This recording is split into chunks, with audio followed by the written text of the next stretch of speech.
আমি বিগত দিনে আপনাদের সামনে আমাদের সংগঠন শুরু করার আগে আপনাদের প্রস্তাব করেছিলাম যে আমরা একটা সংগঠন করতে চাই এবং ময়নবীদের পরামর্শ দিয়েছিলাম, আপনার অনুমতি দিয়েছেন। এরপরে আমরা আমাদের সংগঠনের কার্যক্রম শুরু করেছি। আপনারা অবগত আছেন ইতিমধ্যে আমাদের সংগঠনের কার্যক্রম সম্পর্কে, আপনারা সবাই কম বেশি এলাকায় অবগত আছেন। আমরা সকলে জবাব দেই। ইতিমধ্যে এলাকার অনেকের কাছ থেকে আমরা একটা কথা শুনতে পেয়েছি যে আমরা যখন সংগঠন পরিচালনা করার উদ্দেশ্যে আপনাদের অনুমতির জন্য আমরা আবেদন করছিলাম, তখন আমরা বলেছিলাম যে আমাদের এই সংগঠনটা সম্পূর্ণ অরাজনৈতিক একটা সংগঠন, কোন রাজনৈতিক সংগঠন না, এবং এটা একটি অলাভজনক সংগঠন, এবং এই সংগঠনটি হচ্ছে অসাম্প্রদায়িক চেতনার সংগঠন। তো তারপরও এলাকায় অনেকে এই বিষয় নিয়ে অনেকে এটাকে রাজনৈতিক ভাবে অতিবাহিত করার চেষ্টা করতেছে। তাদের বিষয়ে আমি আজকে যেহেতু সুযোগ পেয়ে কথা বলা, এত লোক থাকে অনুপস্থিত এবং তাদের বসে নিয়ে আমার কথা বলা বেদবি, তারপর তাদের অনুমতি সাপেক্ষে আমি একটা কথা বলতেছি। এটা আমাদের সকলের সাথে সকলে জানা জরুরি। যারা ভাবতেছেন আমাদের সংগঠনটা রাজনৈতিক, আমি মনে করি তারা রাজনীতিকই বোঝেন না। এই মজলিসে যারা উপস্থিত আছেন, যদি কেউ পলিটিক্যাল সায়েন্সের ছাত্র থেকে থাকেন তাহলে একমাত্র তারা এই কথাগুলো বুঝবেন। যারা রাষ্ট্রবিজ্ঞান সম্পর্কে জানেন তারাই বুঝবেন। রাষ্ট্রবিজ্ঞানের প্রথম অধ্যায় হচ্ছে সংবিধান। সংবিধান দুই প্রকার, একটা লিখিত সংবিধান, একটা অলিখিত সংবিধান। লিখিত সংবিধান পৃথিবীর কোন রাষ্ট্র পরিচালিত হয়, লিখিত সংবিধানের ভিতরে গণতন্ত্র রাজতন্ত্র অনেক ইঙ্গিত আছে, এত কথা এইভাবে বলা সম্ভব না। অলিখিত সংবিধান পৃথিবীর একটা রাষ্ট্র পরিচালিত হয়, ইংল্যান্ড, তাদের আইনের হিসাবে যেটা বলে এটাই। আমরা আলহামদুলিল্লাহ আমরা ইসলামী চেতনায় বিশ্বাসী, আমরা মুসলমান ধর্মপ্রিয়, ঠিক আছে, আমরা গণতন্ত্রে বিশ্বাসী না, আমরা গণতন্ত্রে বিশ্বাসী।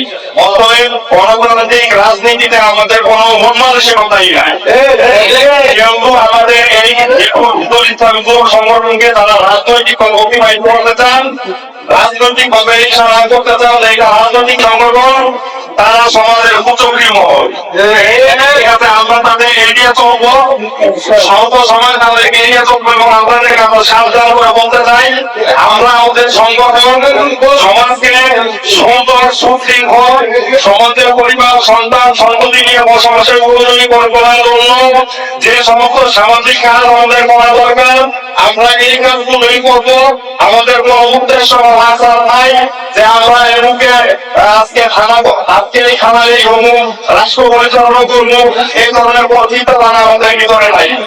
আর আমরা যেহেতু আজকে আমাদের সংগঠনটি আনুষ্ঠানিক ভাবে প্রকাশ পেল, তো আল্লাহ তাআলা যাকে চায় তাকে সম্মান দান করে, ইজ্জত দান করে, আল্লাহ তাআলা যাকে চায় তাকে বেইজ্জতি করে।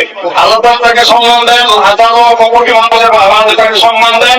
আল্লাহ তাআলা তাকে চান তাকে একবার অন্ধকারে কোন রকম নাই তার বিবেকের কাছে তারা বঞ্চিত করেন, এর থেকে বড় মজা হতে পারে না। তো আল্লাহ তাআলা তাদেরকে সম্মান দিয়েছেন।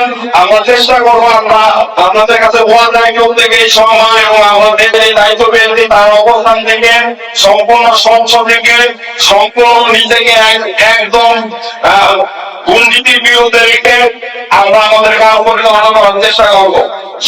আমরা যেহেতু সাংগঠনিক কাজ আনুষ্ঠানিক ভাবে প্রকাশ করেছি, আমরা এবং কিভাবে আমাদের সংগঠনের সামনের দিকে এগিয়ে নিয়ে যাওয়া যায়, আমরা সংগঠন ধ্বংস হইতে পারে অনেকগুলো কারণ থাকতে পারে সংগঠন ধ্বংস করার জন্য।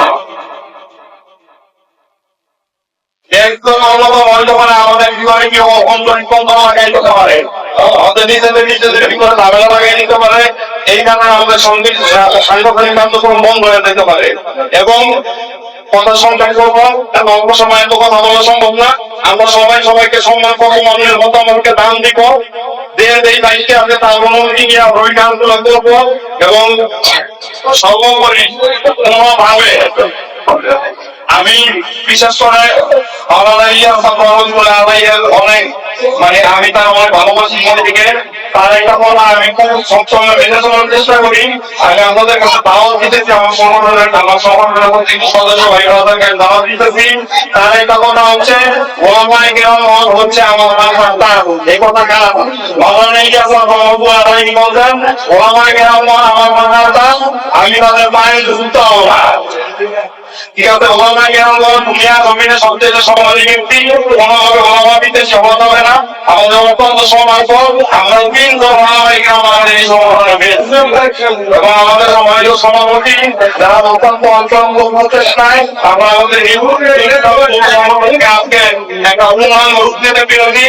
আমি আমার কথা বলার পর আমি ছোট মানুষ, আমি এলাকার সন্তান, আমি আমাদের ভাই বন্ধু, আমার আমাদের কোনো ভোট রাজনীতি কোন জায়গা যদি আপনারা পেয়ে থাকেন আপনারা আমাকে ক্ষমা করে দিবেন। আসসালামু আলাইকুম ওয়া রাহমাতুল্লাহ।